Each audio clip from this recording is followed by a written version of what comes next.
Good morning student. आइए शुरू करते हैं biology class 11 chapter 1 living bird.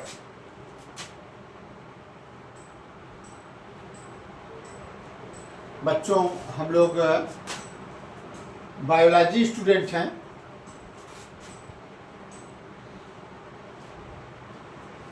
तो सबसे पहले हम लोगों को ये जानना चाहिए कि बायोलॉजी क्या है। What is biology? What is biology? What is biology? Biology क्या है? या कोई कह दे कि बायोलॉजी की डिफिनीशन बताइए। बायोलॉजी की डिफिनीशन बताइए।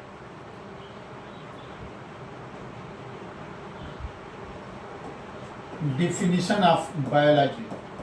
Definition of biology. अगर कोई आपसे ये कहे कि व्हाट इज बायोलॉजी या डिफिनीशन ऑफ बायोलॉजी, तो आप क्या बताएंगे? आप बायोलॉजी स्टूडेंट हैं, अगर जानते हैं तो बहुत अच्छा है, नहीं जानते हैं तो मैं बताऊंगा व्हाट इज बायोलॉजी या डिफिनीशन ऑफ बायोलॉजी।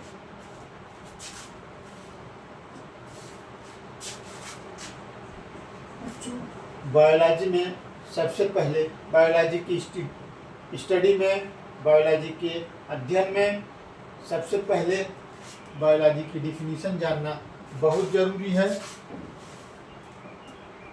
इसके बाद ही आगे बढ़ेंगे। तो डिफिनीशन ऑफ बायोलॉजी।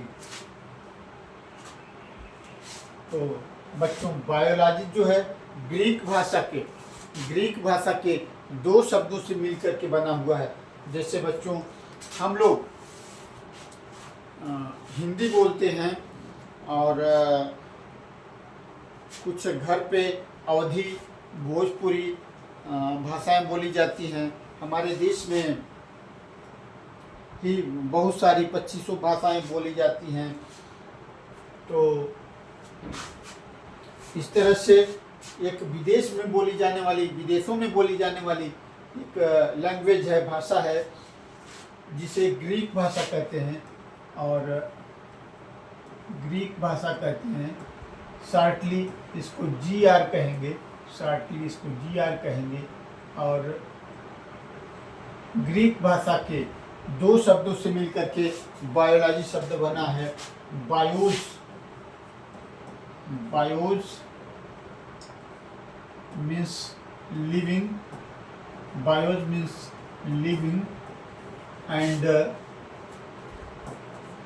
लागस, लागस means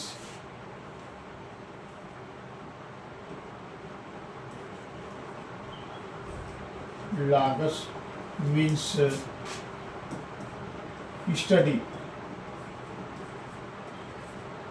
It means biology is the study of biology.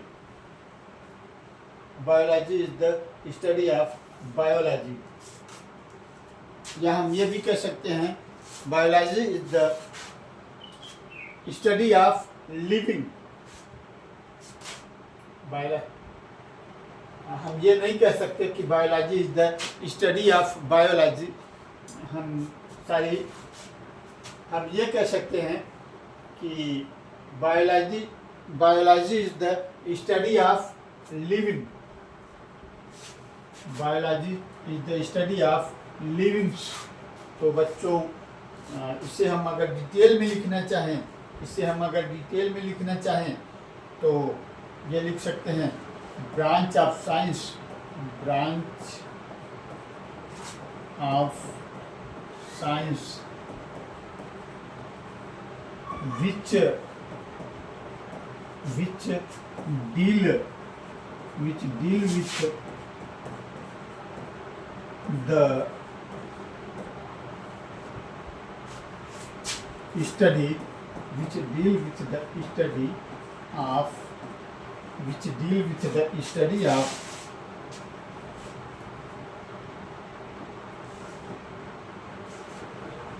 study of livings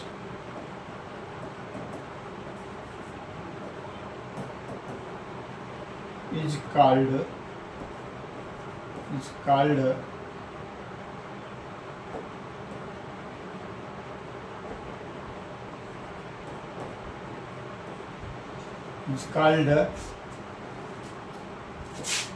biology.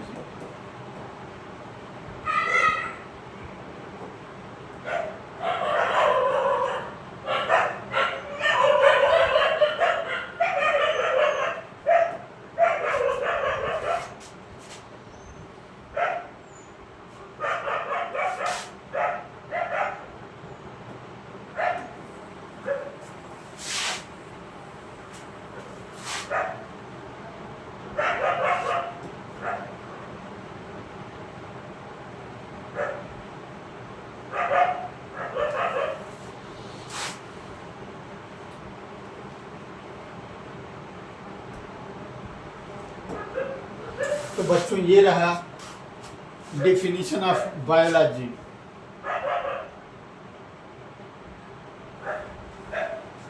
यानी कि बायोलॉजी लिविंग की साइंस है। बायोलॉजी लिविंग की साइंस है। बायोलॉजी में हम लिविंग की स्टडी करते हैं। तो लिविंग क्या है, व्हाट इज लिविंग, अगला टॉपिक होगा हमारा what is living.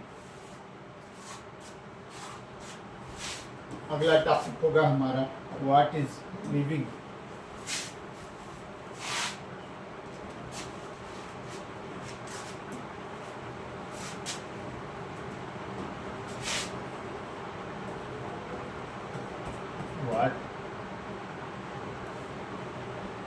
What is living? Living क्या है?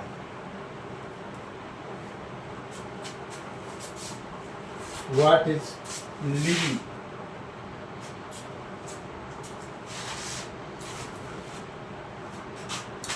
बताइए बच्चों, कमेंट कीजिए। जो बच्चे जानते हों कमेंट करके बताएं। नहीं जानते हूं तो मैं बताऊंगा। बच्चों, इस दुनिया में, इस वर्ल्ड में, इस संसार में सिर्फ और सिर्फ दो टाइप की चीजें हैं। कौन कौन सी? लिविंग और non living. Living and non living, है ना? अंडरस्टैंड और नॉट? बच्चों, जब कोई आपसे सवाल करे, जब कोई आपसे क्वेश्चन पूछे कि इस दुनिया में कितने टाइप की चीज़ें हैं, तो आप लोग बता देना कि सिर्फ और सिर्फ दो टाइप की चीज़ें हैं, लिविंग और नॉन लिविंग। तो आइए बच्चों, हम कैसे पहचानेंगे कौन सी चीज़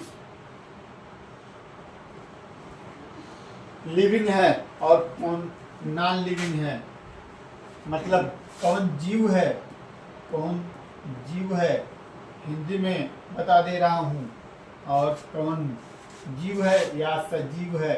जीव और सजीव एक ही बात है। जिसके अंदर जीव है वो सजीव है ना? कुछ बच्चे जीव और सजीव में अंतर नहीं कर पाते हैं। दोनों में क्या अंतर है नहीं समझ पाते हैं। तो मैं उन बच्चों से कहना चाहूँगा कि बायोलॉजी में मैं एक एक वर्ड की मीनिंग बताते चलूँगा, डिटेल स्टडी होगी। तो आइए देखते हैं, जीव और सजीव एक ही चीज़ है बच्चों। जिनमें जीव होता है उन्हें सजीव कहते हैं, या लिविंग कहते हैं, या इनको इंग्लिश में हम लोग लिविंग कहते हैं। है ना बच्चों।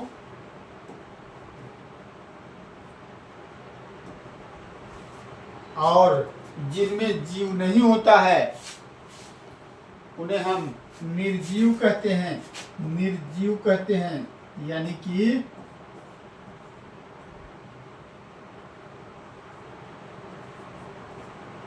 इंग्लिश में नॉन लिविंग कहते हैं। तो बच्चों सजीव और निर्जीव की मैंने हिंदी बता दिया, लेकिन दोनों में अंतर क्या है, डिफरेंस क्या है, कैसे हम पहचानेंगे कि कौन सजीव है, कौन निर्जीव है, कौन लिविंग है, कौन नॉन लिविंग है। अगर आप लोगों में से कोई जानता है तो कमेंट कीजिए, अदरवाइज मैं बताऊंगा। बच्चों आइए हम लोग जानते हैं difference between living and non living. Difference between living and non living.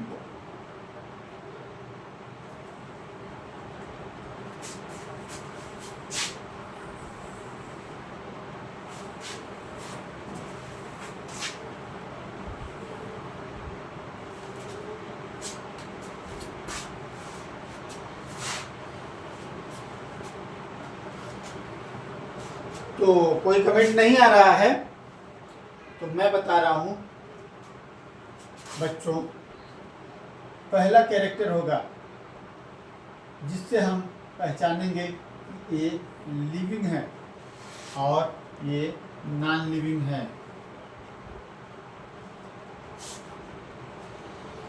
तो सेलुलर पहला कैरेक्टर है बच्चों, सेलुलर ऑर्गेनाइजेशन।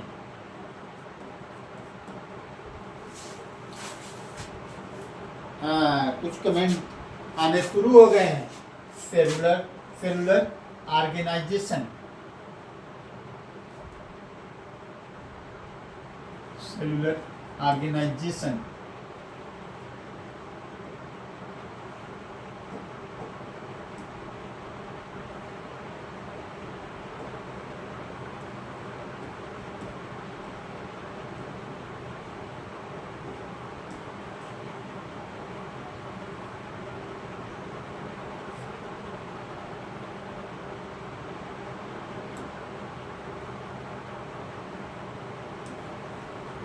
Cellular organisation.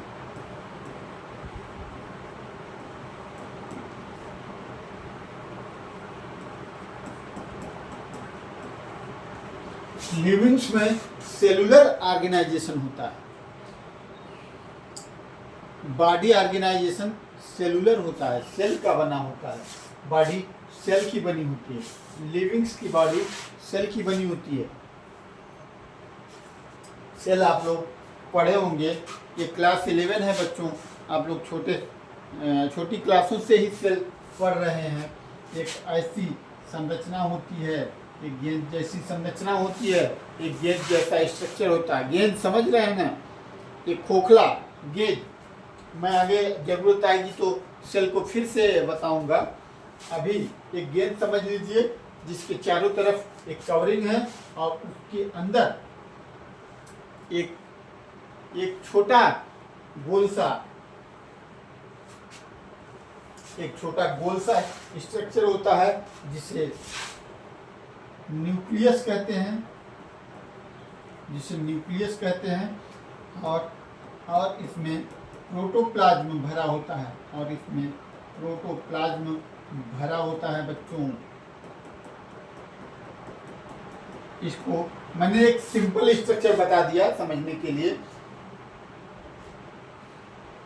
एक इसमें प्रोटोप्लाज्म यानी कि जीव द्रव्य, प्रोटोप्लाज्म यानी कि हिंदी में जीव द्रव्य भरा होता है।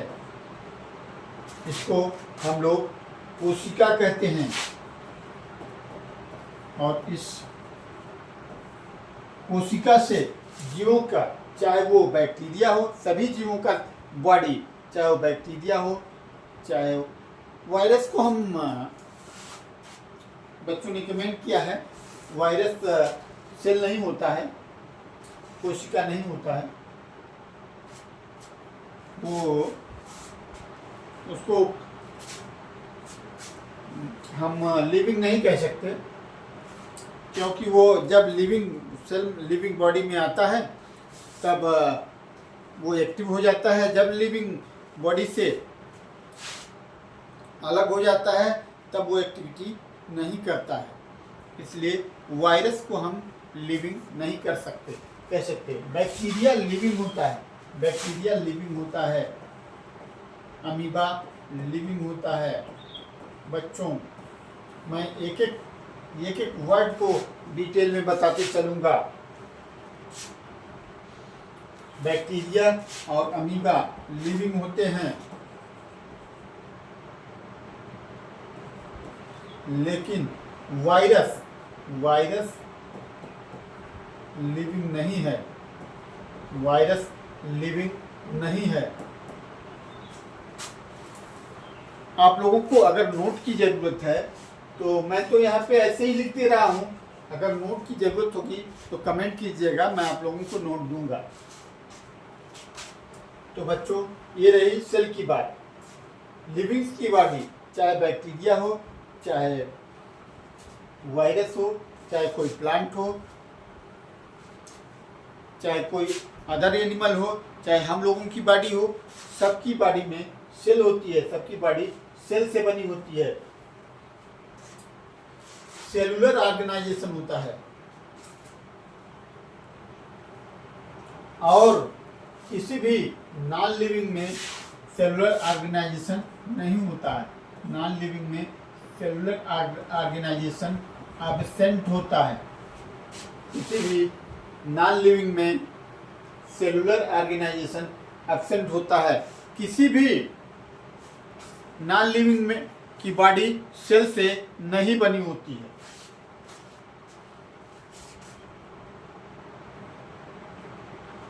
आगे चलेंगे बच्चों, मैं इसे मिटाता हूँ और आगे बढ़ते हैं हम लोग।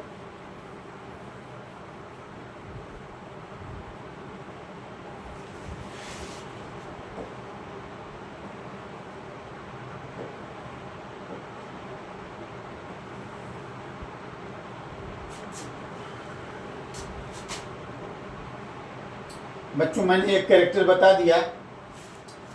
मेरे ख्याल से आज का वीडियो लंबा होगा, पहला वीडियो है, आज स्टार्टिंग है क्लास 11 की।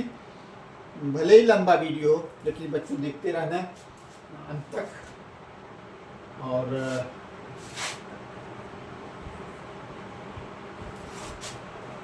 दूसरा कैरेक्टर है ग्रोथ। दूसरा कैरेक्टर है ग्रोथ। बच्चों,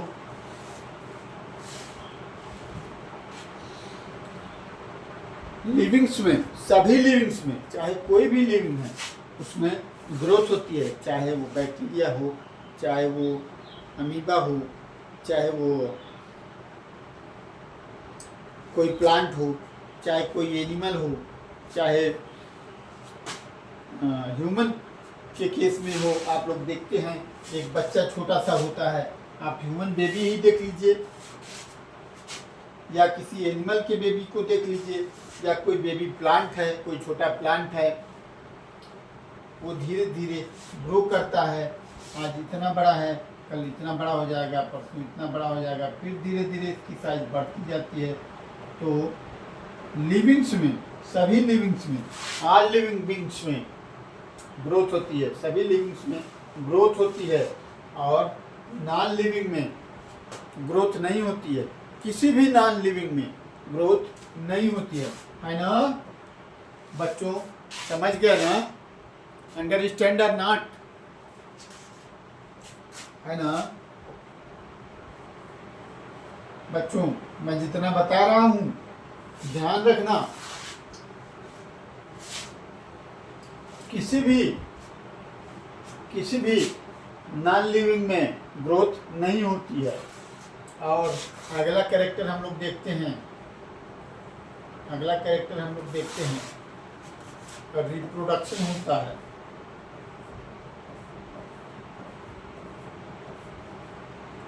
रिप्रोडक्शन होता है।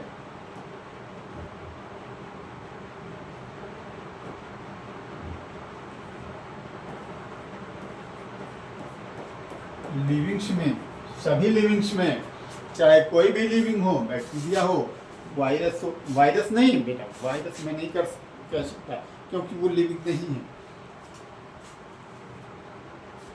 वायरस में भी रेप्लिकेशन होता है लेकिन वो लिविंग नहीं है। चाहे वो बैक्टीरिया हो, प्रोटोजोआ हो, अमीबा हो, चाहे वो कोई प्लांट हो, चाहे वो कोई एनिमल हो, सभी में रिप्रोडक्शन होता है। सभी बच्चे पैदा करते हैं, सभी लिविंग्स के बच्चे होते हैं, सभी लिविंग अपने जैसी संतान उत्पन्न करते हैं, अपने जैसे बच्चे प्रोड्यूस करते हैं। और किसी भी लिविंग में, किसी भी नॉन लिविंग में रिप्रोडक्शन नहीं होता है, बच्चे नहीं होते हैं।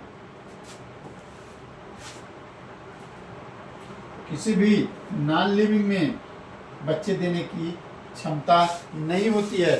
सभी लिविंग में बच्चे देने की एबिलिटी होती है, क्षमता होती है ना बच्चों।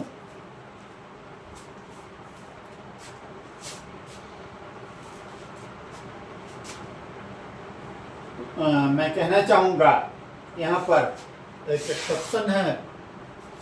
कुछ लिविंग्स में बच्चे नहीं होते हैं, जैसे म्यूल्स या खच्चर।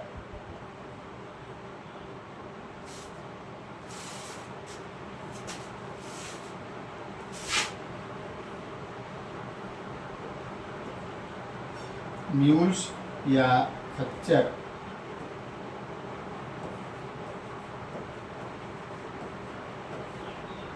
म्यूल्स या खच्चर, हिंदी में खच्चर कहते हैं, इंग्लिश में म्यूल्स कहते हैं। खच्चर देखा ना आप लोगों ने, जरूर देखा होगा। तो खच्चर बच्चे नहीं पैदा कर सकते, ये एक्सेप्शन है, इनको छोड़ करके बात होगी, है ना। और कुछ ह्यूमन के केस में भी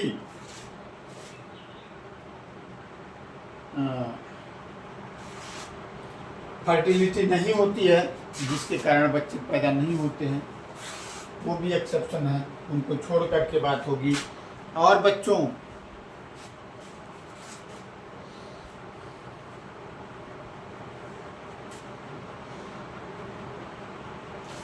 कुछ अदर एनिमल हैं, उनके भी बच्चे नहीं हो सकते हैं किसी बीमारी के कारण। जैसे अभी मैंने बताया, इनफर्टिलिटी या बीमारी के कारण, एक बीमारी है इनफर्टिलिटी, जिनके कारण ह्यूमन के केस में बच्चे नहीं होते हैं। तो ये भी एक्सेप्शन है, इनको छोड़ करके बात होगी। बाकी सब जीवों में जो नॉर्मल है उनमें रिप्रोडक्शन होता है ना। तो लिविंग्स में रिप्रोडक्शन होता है और नॉन लिविंग में रिप्रोडक्शन नहीं होता है। आइए बच्चों आगे बढ़ते हैं।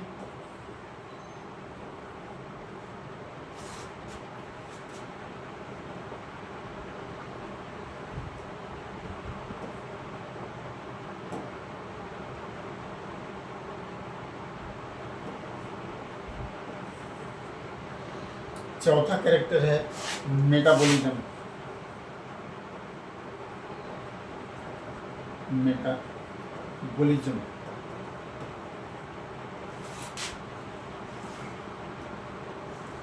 बच्चों, मेटाबॉलिज्म एक ऐसी एक्टिविटीज है, एक ऐसी क्रिया है जो सभी लिविंग की बॉडी में होती है और किसी भी नॉन लिविंग की बॉडी में, किसी भी नॉन लिविंग में नहीं होती है।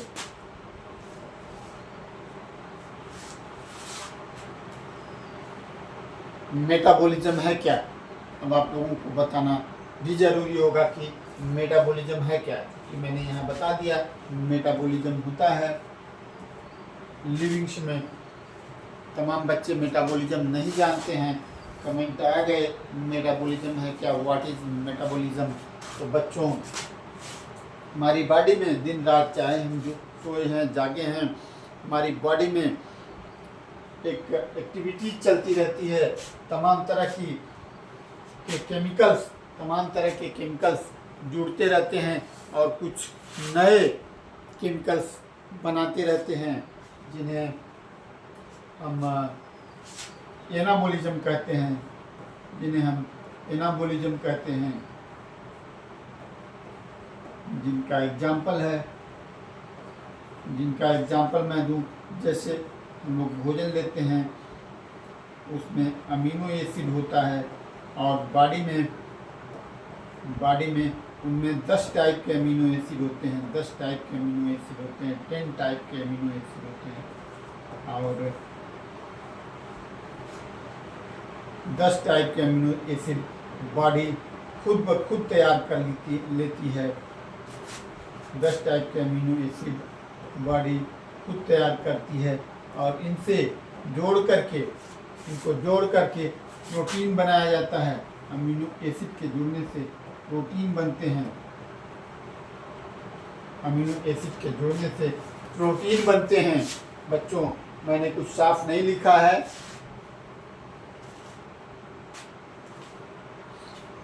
अगर आपको नोट की ज़रूरत है तो कमेंट कीजिएगा, मैं नोट दूंगा आप लोगों को। तो अभी ये बात हो रही थी कि मेटाबॉलिज्म 2 प्रकार का होता है, एक एनाबॉलिज्म और एक कैटाबॉलिज्म। तो इसका एक एग्जाम्पल है, तमाम हजारों मेटाबॉलिक एक्टिविटी बॉडी में हरदम होती रहती हैं, 24 आवर रेगुलर चलती रहती हैं। तो इसका एक एग्जाम्पल है, अमीनो एसिड से जुड़ करके प्रोटीन बनता है। और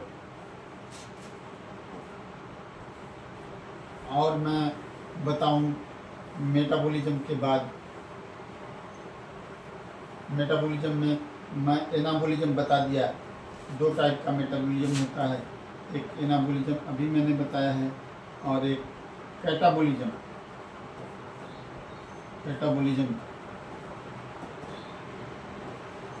जैसे हम लोग भोजन में ग्लूकोज लेते हैं,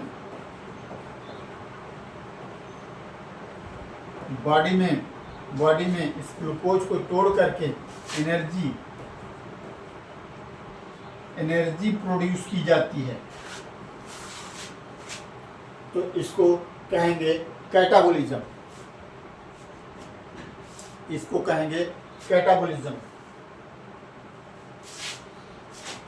तो ये रहा बच्चों मेटाबॉलिज्म और एनाबॉलिज्म, कैटाबॉलिज्म और एनाबॉलिज्म, यानी कि दोनों को मिला करके कहते हैं मेटाबॉलिज्म। और किसी भी नॉन लिविंग में मेटाबॉलिज्म नहीं होता है। आगे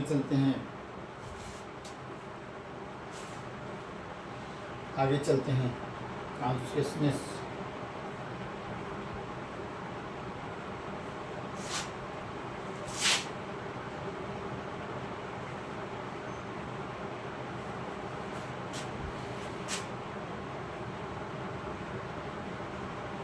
बच्चों, आज यहीं तक, फिर अगली क्लास में, वीडियो बहुत लंबा हो गया है इसलिए बोल रहा हूँ, अगली क्लास में मैं इसको पूरा करूँगा।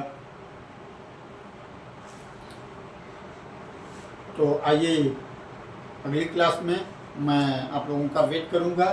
Thank you very much.